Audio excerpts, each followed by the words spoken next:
tea consumption is associated with a reduced risk of heart disease, stroke, and premature death in general, with each additional cup of green tea a day associated with a 4% lower mortality risk. So maybe drinking several cups of tea daily can keep the doctor away, as well as the mortician.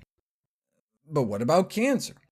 There's growing evidence from laboratory, population, and human interventional studies that tea can exert beneficial disease-preventive effects, and further may actually slow cancer progression. Let's review some of that evidence. Not only do those who drink a lot of tea appear to live years longer than those who drink less, drinking lots of tea may delay the onset of cancer.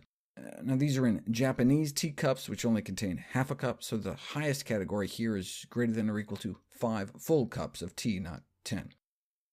The women who did get cancer appeared to get it 7 years later if they'd been drinking lots of tea compared to those who consumed less, whereas men had a 3-year delay, the difference male versus female potentially due to smoking habits.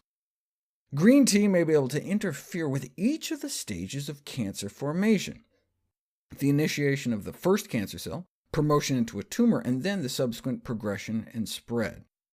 Cancer is often initiated when a free radical oxidizes our DNA, causing a mutation. But within 40 minutes of drinking green tea, you can get a nice spike in antioxidant power of your bloodstream. This increase, in turn, may lower oxidative damage to DNA and so decrease the risk of cancer.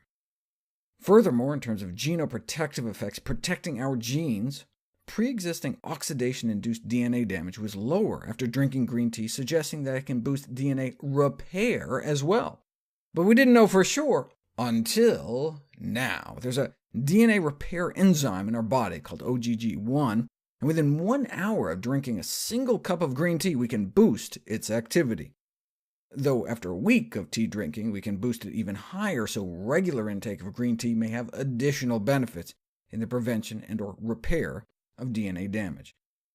Tea is so DNA protective it can be used for sperm storage for fresh samples until it can be properly refrigerated. And so anti-inflammatory it can be used for pain control as a mouthwash after wisdom tooth surgery.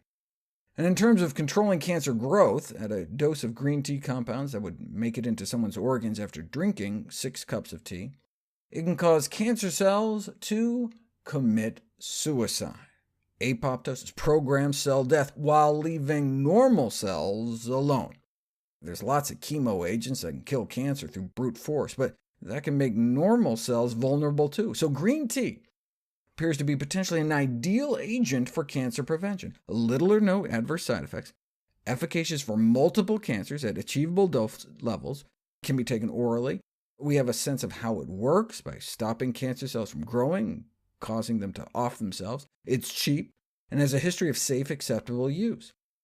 But this was all based on in vitro studies in a test tube. It needs to be evaluated in human trials. Give people with cancer green tea to see if it helps, which we'll explore next.